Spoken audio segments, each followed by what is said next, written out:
While the COVID pandemic dealt Nigeria's aviation sector a heavy blow, it cannot serve as an eraser for the crisis that bedeviled the already ailing sector pre-COVID.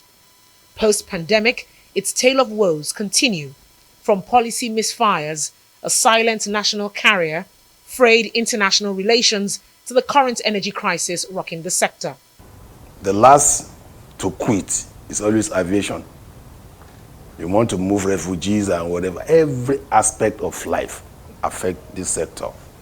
And in the third world, like Nigeria, government has not helped matters. Instability in government, lack of proper people, the round pegs in square holes and things like that.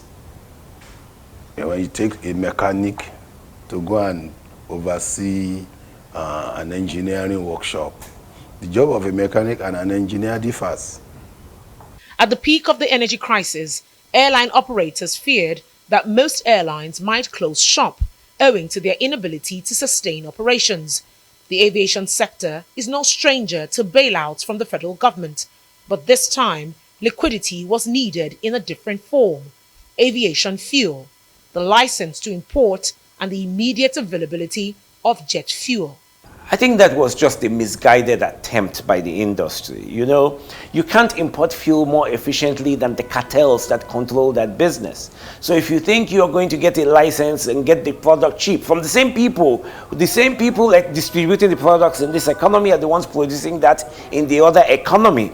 So unless we actually solve the problem within our own economy, there is no real benefit to an oil import license for the airline industry. While the product is available for the right price, which has doubled, petroleum marketers do not deem airline operators credit-worthy for supply to keep business running and air tickets low. The passengers are at the receiving end, paying more for less. Aviation fuel in Nigeria over the last 30 years or so, the airlines have been shouting that it is the highest out of all the hydrocarbons. In the rest of the world, it is the cheapest because aviation consumes more. Imagine a flight Lagos-Abuja, 4,000 liters on 1 hour flight. How many cars would that fill? 4,000 liters. So we consume volume. And any business that drives volume, price goes down. But here, we drive volume, price goes up. All indices of economics doesn't work in Nigeria.